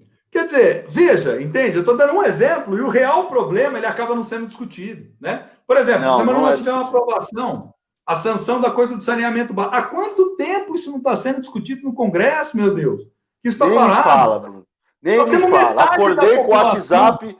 Não, que agora vão vender a água. Que não sei. Ô, pera. Calma, vamos respirar fundo. Esse debate não é de hoje. As coisas não estão acontecendo de hoje. Vamos ler? Aí você vai ler o negócio. Tem um monte. Bem que você colocou esse ponto. Aí tinha um monte de cunha lá que a oposição negociou, né? E tem gente que faz política séria, negocia e se expõe, né? Vamos lembrar, por exemplo, o Marcelo Freixo, que negociou com o Moro a questão da lei anticrime, e aí, como ele negociou, ele teve que votar a favor e foi estourado, né? Vamos falar que o Marcelo Freixo não é um cara responsável, não é um cara bom. E agora, nesse negócio do saneamento básico, é a mesma coisa. E aí, a hora que chega para o presidente da República, ele veta todos esses artigos. Aí fica a pergunta, se privatizou a água no Senado, com aquele modelo, a lei agora que o presidente vetou, faz o quê? Você entende que essa polêmica de ocasião, e aí não tem fica uma na polêmica e não discute o real desafio, que é o seguinte, qual que é o desafio? Pô, precisa avançar, gente. Se vai ser vetado, se não vai ser, se vai ser discutido, que a gente pressione o parlamento para que não seja, então, isso não é isso que a gente acha razoável. Não dá para um país do nosso tamanho, com a nossa grana, imaginar que metade do nosso povo, nesse momento, está bebendo água com cocô. Desculpe o palavrão, mas para as pessoas entenderem o que está acontecendo no Brasil. Mas é isso, porque não tem um tratamento de esgoto minimamente decente. É isso. E aí entra nesse segundo ponto. 21, onde a galera está discutindo fake news, está discutindo, né, a coisa 5G. da ocasião, usou robô, se não usou, que também é uma coisa importante, não deixa de ser uma coisa fundamental. Mas nós estamos no século XXI, pensando em resolver problemas do século XIX, percebe? Então, quer dizer, esse é o grande desafio, essa é a grande situação. Tem cidades, assim como, conectando com o tema que nós estamos falando, para não falar só no nível nacional, assim como tem cidades que ficaram paradas no tempo. Por que tem cidade que conseguiu se desenvolver e teve cidade que acabou ficando parada completamente no tempo? Porque tem a ver com essa capacidade de liderança também, né? Não só à frente do executivo, mas à frente do parlamento, à frente da sociedade. Então, acho que assim, Matheus, uma das avaliações que eu faço é, nós, infelizmente, estamos atravessando um período, um momento onde há uma crise muito grande de liderança, sim, no país, infelizmente. E eu só para finalizar o pensamento, para mim são esses dois fatores da crise de liderança, né? Juízo, né? Eu estou usando essa palavra juízo porque depois que eu virei pai, né? Parece que tem um peso que eu não imaginava o tamanho que tinha. As pessoas precisam ter juízo, né? A gente erra, O Matheus de 10 anos atrás não é o Matheus de agora, o Bruno de 10 anos atrás não é o Bruno de agora. Então, assim, a gente precisa entender a vida, precisa ter juízo, entender que as pessoas mudam, se formam, e não até que se prove que eu ou o Bruno estamos agindo de maneira obscura. Somos pessoas comprometidas com o que está acontecendo. Estou usando a gente como exemplo, mas estou falando da política, os vereadores, os prefeitos, os deputados. Então a gente precisa ter juízo do que a gente fala, como a gente constrói os espaços. E a outra coisa, que aí é dessa questão que o Jorge Moura colocou da participação popular, é entender que aí eu vou fazer só um parênteses, que talvez essa é a grande vitória do capitalismo, do neoliberalismo, que é colocar na mente das pessoas a noção do indivíduo, não a noção do coletivo, e destruir a noção do coletivo, é entender que nós não estamos aqui nesse processo apenas para trabalhar, para ganhar dinheiro, para tomar cerveja, não que essas coisas não são importantes, eu faço todas essas coisas, trabalho, ganho dinheiro, tomo cerveja, toco minha vida. Mas nós temos que ter uma contribuição coletiva, nós estamos aqui para o legado. Então eu tenho usado muito essas duas palavras, o juízo, que é a responsabilidade com a história, com o processo político, com as pessoas, com as forças políticas, sempre construir um ambiente de diálogo o mais possível de distensionamento. A gente vai fazer os embates ideológicos e programáticos, a gente tem hora para fazer e tem hora que precisa ser feito, mas precisa ter um processo de juízo. E é preciso que as pessoas compreendam que nós precisamos deixar um legado. Né? Nós precisamos imprimir na sociedade o nosso legado. Qual é a nossa contribuição? Não que você precisa ser presidente da República, mas você pode participar da audiência, você pode organizar uma associação de bairros, como o Bruno falou, você pode participar de uma ONG em defesa dos animais, uma ONG em defesa do meio ambiente, pode organizar a sua rua, o seu bairro, pressionar o vereador. Então, assim, nós precisamos ter uma contribuição coletiva. Se a gente deixar a política, do ponto de vista isolada, apenas nos partidos, apenas, né, e como os partidos hoje estão, não tem conexão com o povo. Não espere que alguém que está no seu ambiente cômodo, no seu ambiente de privilégios, vá até você e fale, olha, por favor, participe, cobre, faça esse processo de cobrança. Né? Eu tenho dito muito para meus amigos que a gente precisa acabar com essa ideia de que vai vir um anjo vingador, uma chibata moral e vai vai resolver tudo, como a nossa moral hegemônica diz que há e haverá. Né? O que a gente precisa é de mais controle. E controle faz com participação, com presença, com diálogo. Não é para você ir lá xingar, brigar com o vereador na rua, com o prefeito. Não persiga o prefeito na hora que ele vai no resto, pelo amor de Deus. Mas participe dos espaços, tome os espaços, faça os espaços serem... porque, do ponto de vista legal, da organização da Constituição, nossa participação social, nós estamos bem servidos. Não temos que discutir. Temos audiência, temos conselho, temos orçamento participativo. As estruturas estão dadas, né? As estruturas, temos iniciativa popular, temos plebiscito, temos todos os instrumentos estão aí. Mas a gente não está assim, tomando para si esses instrumentos, não está tomando para si a necessidade de participação política, porque nós estamos muito presos no tocar a nossa vida. Né? E aí, como o Bruno colocou, talvez uma parcela significante não ache importante ter participação política, estar dentro das discussões políticas, mas a maioria precisa estar. A maioria precisa estar. Porque senão a gente não muda esse movimento. A desconexão vai cada vez ser maior, o tecido político-social cada vez vai se esgarçar mais, e aí essa preocupação que você colocou, Bruno, é a minha. A minha enquanto pai, enquanto cidadão, enquanto militante político, enquanto professor, pesquisador. Nessa toada, nesse clima, nós vamos chegar num momento que não vai dar. Não vai dar. E aí nós não vamos só discutir se a gente vai remendar saneamento básico ou não, se a gente vai remendar código florestal ou não. A gente vai discutir, por exemplo, se a gente é um protetorado dos Estados Unidos, se eles podem vir aqui, né? Se eles podem vir aqui e tomar a Amazônia da gente, entra e sai. Então, assim, nessa toada não dá. E aí, num país plural, num país com as suas configurações históricas, sociais e econômicas, como é o nosso, que também eu acho que é singular no planeta, você precisa ter respeito com as forças políticas, com a história das pessoas, com os partidos políticos, que é o juízo, e precisa ter esse legado. Eu acho que tem um ponto que é interessante quando você fala, por exemplo, da questão da participação, né? E eu vou ser breve, enfim. A ideia qual que é da participação, né, Matheus? A gente também está tão contaminado, por vezes, dessa perspectiva individualista, que você entra em qualquer espaço de participação e aí você fala assim, não, eu vou lá participar, né? Eu vou lá participar. Aí você fala assim, beleza, vou participar. Só que você chega lá com 300 pedras na mão, achando que você tem a solução de todos os problemas, que todo mundo que está ali, ninguém sabe absolutamente nada, porque ninguém sabe nada. Só você sabe. Só você sabe. Quer dizer, esse é um dos principais desafios que a gente tem. Quando você falou a coisa do ter juízo, né, eu acho que é importante, porque se traduziria nisso. A gente precisa desenvolver alguns valores fundamentais que são fortemente indicados dentro de uma vida democrática. Né? Isso vai desde a gente viu isso desde o movimento estudantil, vamos dizer assim, né, até a presidência da República. Quer dizer, você precisa ouvir as pessoas. Se você não ouve, se você também não tem a capacidade de poder construir coletivamente, enquanto a gente continuar com essa visão muito particularista de política, né, é que nem eu costumo dizer quando tem aqueles debates sobre reforma política. Pode ver, todo ano ímpar no Brasil é ano de reforma política. Né? Aí os caras ficam com a síndrome do reforço. Todo ano ímpar, pode ver. Ano que vem eu mudo de nome, pode chamar de outra coisa, se não tiver alguém com alguma ideia de reforma política. Seja o que for. Ou financiamento, ou sistema eleitoral. Né? Eu falei aquela hora do Rodrigo Maia, por exemplo, olha, uma liderança, enfim, que tem sido interessante, alguma medida, parte do seu papel de coordenação, de tentar construir pontes e tal, né? Mas essa mesma figura também fez coisas absurdas no passado. Vou dar um exemplo. Ele foi o relator da reforma política que queria introduzir lá a coisa do distritão.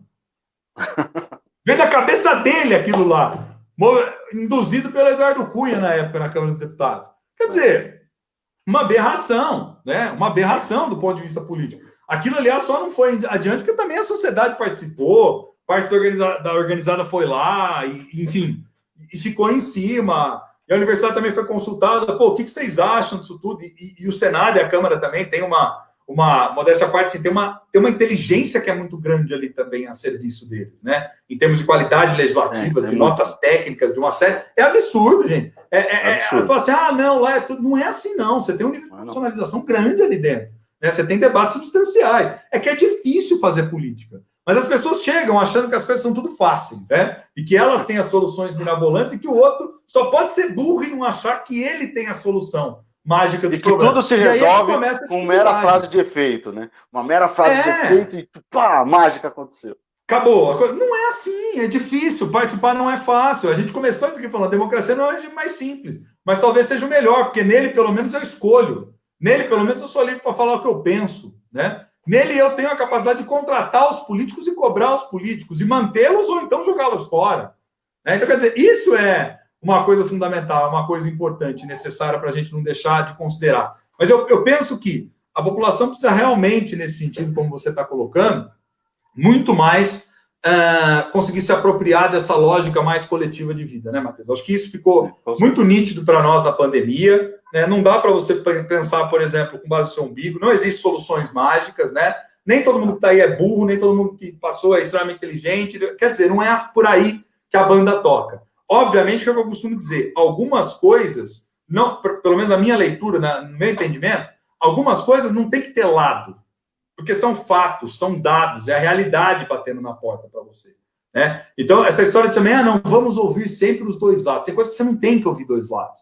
Por exemplo, uma pessoa vai lá e pratica um crime de racismo, não tem que ouvir o lado. Cometeu o crime, ponto, acabou, não tem o que discutir.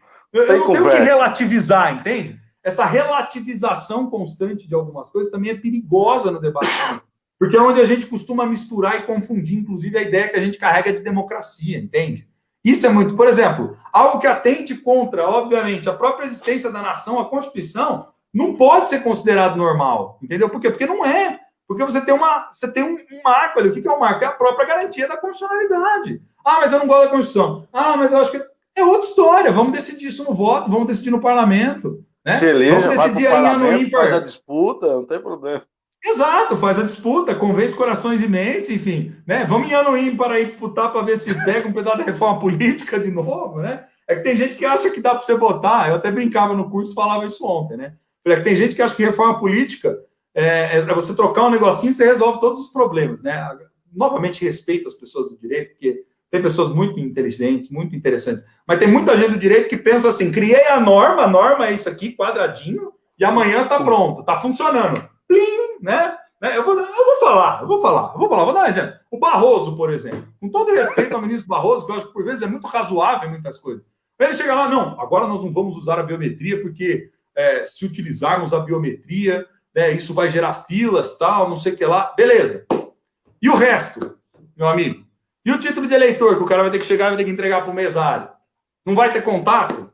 E a caneta? Você vai dar uma caneta de presente para cada um? Então, quer dizer, calma na hora de você criar uma norma, de você criar uma lógica, criar alguma coisa, porque o mundo não é quadradinho, as práticas são outras. Você precisa pensar, efetivamente, quando você está decidindo. Então, eu sempre falo isso porque todo ano ímpar tem reforma política, ano que vem vai ter alguma coisa de reforma política. Vai ter também. E tem gente que acha que é o quê? Que você vai botar uma embreagem de uma BMW num Fusca e o Fusca vai se comportar com a BM. Não é assim, meu amigo, que funciona, entendeu? As coisas, elas estão estruturadas, né? A nível, inclusive, de sistema político, é aquilo que eu costumo sempre dizer, as pessoas sempre fazem esse debate. Ah, mas precisava melhorar isso? Óbvio, precisava melhorar. Mas, por exemplo, do ponto de vista do nosso sistema representativo, tem uma série de elementos interessantes nele. Tem problemas? Tem. Mas tem uma série de elementos fundamentais e importantes ali, que aliás, se não fossem eles, talvez a gente não teria nem conseguido uma lógica de pluralidade da representação, né? Por exemplo, sistema eleitoral, todo ano surge debate, e sempre surge debate, e o debate é feito de cima para baixo. Uma das coisas que já se pensou muito, vamos mudar o sistema eleitoral para vereador, porque vereador é tudo representante de bairro, então fatia o município em diferentes distritos, aí pronto, acabou. Amigo, não é assim, calma, devagar com a dor. Você entendeu? Isso é terrível. Não é inclusive, tão simples assim. Inclusive, eu tenho uma opinião meio ácida nisso, que quando os partidos políticos começaram a entender as lideranças de bairro, é meio ácido, meio polêmico, né? Uhum. Começaram a entender as lideranças de bairro como o caminho da organização partidária, acabou se tirando esse peso da importância de se formar quadros. Mas só um pitaquinho, né? Enfim. A gente já passou do horário que a gente combinou, mas eu só quero mais 10 minutos e eu quero homenagear o Fabrício, que foi nosso aluno, está aqui acompanhando e mandou uma pergunta, que ele está falando de como mudar a chave da juventude, de trazê-la, essa nova geração para a política, de trazer os jovens para a política, como que a gente encanta os jovens, ele coloca aí todas as dificuldades que a juventude vem enfrentando com o desemprego, com o trabalho. Então, como trazer os jovens, Bruno? E o que você espera desse processo eleitoral, quanto observador, quanto pesquisador? Qual que são as suas vontades nisso, que você queria assistir e ver acontecer? Olha, eu queria, primeiro ponto, o Fabrício colocou uma coisa que é legal, eu queria ver jovens muito mais ativos dentro dos partidos políticos. Essa acho que porque, assim, tem uma lógica que é muito simples, né? Vivemos sob essas regras, ok, perfeito. Né? Existe um mundo ideal, existem vários mundos ideais que a gente pode projetar, várias regras ideais, as reformas de estimação que a gente já estava falando até agora nisso. Né? Mas uma questão é fato, a gente já escolhe dentre aqueles que foram escolhidos. Quando a gente olha para esse universo dos partidos, por exemplo, né, a porta de entrada, talvez, em tese, que as pessoas podem imaginar para a política é a vereança, concorda? Por quê? A começar na regra, você precisa ter 18 anos de idade. Então, quer dizer, dentre todos os cargos, aquele que possibilita que o jovem já possa se colocar ali dentro da condição da política para tentar disputar um espaço. Quando você olha para o universo de candidatos, efetivamente, no Brasil, ao longo do tempo, nas últimas eleições, isso não representa 5% do total. É muito pouco. É muito pouco. E eu estou falando 5%, não estou considerando o cara só do 18. Eu estou falando até 24 anos. Você pega o perfil médio, por exemplo, do vereador no Brasil, são dados que eu escrevi com o Beto num artigo que a gente fez no levantamento. A gente pegou dos anos 2000 a 2016. O que é o vereador hoje no Brasil? O vereador médio, né? Estou dizendo aqui, ó, o perfil médio. Homem, na faixa dos 35 a 54 anos, casado, vinculado a um partido de centro-direita. Esse é o perfil médio dos vereadores no Brasil. Né? E de escolaridade média e alta. Você fala, essa é necessariamente o reflexo da população brasileira? A população brasileira, quantos jovens nós não temos no Brasil? Na faixa até os 24 anos. Como isso se traduz em termos de percentual de participação na política? Tem muito jovem que está desanimado. Aí você pergunta, o jovem não gosta de política mesmo. Mentira! Eu dou curso de educação política faz 7 anos em diferentes lugares. 7 anos, em diferentes lugares. A gente tem dados, por exemplo, né, das periferias de São Paulo, onde nós estamos lá mostrando que mais de 90% dos jovens gostam de política. Por vezes é a política que não consegue dialogar com esse jovem. A gente tem que inverter as coisas para a gente poder começar a entender os nexos, entendeu? É a política, às vezes, que não dá o espaço para esse cara também entrar, para essa liderança oxigenar. Porque tem sempre aquela meia dúzia que tem medo da mudança, tem medo da transformação, ou porque está numa situação cômoda, etc. Então, veja, a gente já escolhe dentre os escolhidos, né? Só para terminar minha linha de raciocínio. Esses escolhidos são aqueles que estão filiados formalmente a partidos políticos, porque essa é a porta de entrada, essa é a regra básica. Regra 1, para você poder se candidatar, você tem que ser filiado. Regra 1. Regra mínima, básica. Tem gente que já demoniza aí. Nossa, ser filiado a partido. Não converso mais com essa pessoa. Né? Como se fosse a santidade da política. Gente, não existe isso, desculpa. Né? Seja de direita, de esquerda, de centro, do que for, né? Você precisa estar vinculado a um partido político. Né? Então, por isso que me incomodava, por exemplo, aqueles gritos, né, que tinha 100 partidos, que nós vimos muito bradando pelas ruas, de 13 para cá, tudo isso foi um processo muito delicado na vida política nacional. Mas, enfim, quando a gente olha para esse universo, né, daqueles que já são os escolhidos, nós não estamos falando de, arrisco dizer, posso até estar falando besteira, estou falando um dado por cima aqui, mas nós não estamos falando muito mais do que 10% da população, Matheus. Nós não estamos falando mais do que 10% da população brasileira. Então, quer dizer, e aí? É esses 10%, é aí que a gente tem que garimpar. Né? É aí que a gente tem que começar um movimento de transformação. É aí, pressionando de dentro para fora. Né? Tem, por exemplo, determinadas questões que têm sido incentivadas de fora para dentro. Vou dar um exemplo, só para ficar nítido desse debate que envolve diretamente campanhas, eleições, legislativo e tal. Né? Nas últimas eleições, nós tivemos a determinação que veio da esfera da justiça, sobre os partidos, de que precisava alocar 30% dos recursos das campanhas para as candidaturas das mulheres também, para tentar aumentar um pouco mais as chances eleitorais. Teve um impacto. Nós saímos de 9% da representação política na Câmara dos Deputados para 15%. A pessoa era nas câmaras municipais. Vamos novamente. Porta de entrada da política brasileira. Câmaras municipais. Qual o percentual de mulheres candidatas no Brasil? Na melhor das hipóteses, que foi em 2016, nós estamos falando de 32%. Ou seja, o desespero para dar um mínimo constitucional. Para dar um mínimo estabelecido na regra, na lei. Quanto percentual de eleita? Não chega a 15%. Não chega a 15%. Dava 12,5%, 13%. Aí você olha, qual que é a população? Mais de 50% da população brasileira é formada majoritariamente por mulheres. E aí? Cadê essa lógica de maior representatividade, de maior espaço? A mesma coisa com os candidatos negros, enfim, a mesma coisa com outros universos dentro dos partidos. Então, assim, tornar-se mais poroso a sociedade, eu acho que é uma via de mão dupla, entende? Por isso que a liderança... Para mim, eu tenho dificuldade em entender essa figura da liderança. A liderança é uma coisa muito importante, muito fundamental cada vez mais. Porque é essa que pode levar, de repente, para o abismo, ou é essa que pode trazer um elemento de renovação, agregando, construindo, sendo mais poroso e etc. Né? Acho que é por aí, enfim, não tem muito por onde escapar. É isso, gente.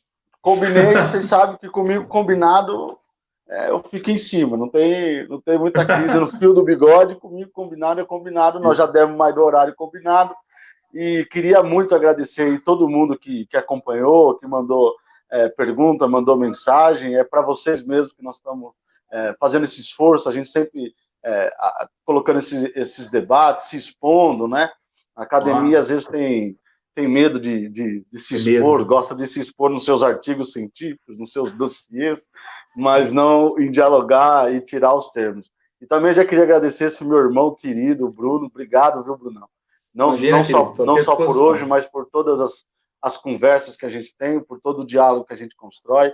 Acho que é muito importante, né? Somos jovens pesquisadores, jovens professores, numa cidade que tem característica histórica de apresentar pensadores, gente da literatura, gente da cultura, e nós temos uma responsabilidade também com a nossa cidade de tentar refletir aí os problemas e colocar à disposição dessa reflexão. Então, muito obrigado pela sua disposição, obrigado pela sua aula que você deu aqui para todos nós, e acho que a gente vai se encontrar outras vezes ainda.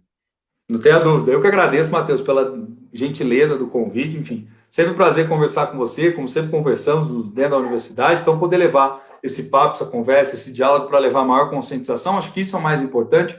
E acima de tudo, eu acho que a gente tem cada vez mais se despir dessas muitas convicções que a gente tem, né? Vamos ouvir um pouco, vamos escutar, né? É o que eu costumo sempre brincar e dizer, os mais velhos têm muito a aprender, mas eles têm absolutamente muito também a nos ensinar. Os mais jovens têm muito a aprender, mas eles também estão ensinando os mais velhos a se reinventar. Então, quer dizer, é preciso que a gente supere essas dificuldades, entende? Eu acho que isso é fundamental, e isso é o que pode tornar a mágica da democracia muito mais viva nas nossas vidas, que é algo que, infelizmente, a gente tem desvalorizado muito por uma lógica muito individualista, muito particularista, né, por convicções demais, por ideologização demais e certeza menos demais. capacidade. Né? Tem que ter juízo, gostei, só tem que ter juízo. Juiz e legado, tenho falado isso. Juiz e legado. É isso, gente. Obrigado a todo mundo que acompanhou. Semana que vem já está confirmado o Eduardo Brasileiro da Articulação Nacional da Economia de Francisco e Clara.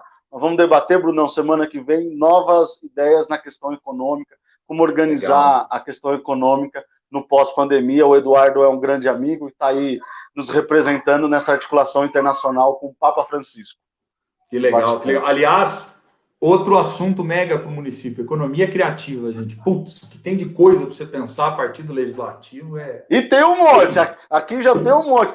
Semana que vem, quinta-feira, às 19h30, Eduardo Brasileiro, que é o nosso representante no Vaticano, que está debatendo a economia de Francisco e Clara, junto com o Papa Francisco, vai estar aqui conversando com a gente sobre como a gente pensa outras maneiras econômicas para a gente sair desse bolo. Obrigado, Brunão. Obrigado a todo mundo. Um beijo no coração. Fique em casa, se cuida. Se precisar sair, bota a máscarazinha, né? Cloroquina. Quem receita é médico, não é político. Olha lá, ó, o Brunão. Cloroquina, quem receita médico não é político. E como disse o presidente da República hoje, ele não está recomendando mais cloroquina. Então, deixa seu médico receitar. Um abraço, um beijo, boa sorte para todo mundo. Obrigado, querido. Um abraço para todos. Valeu, valeu.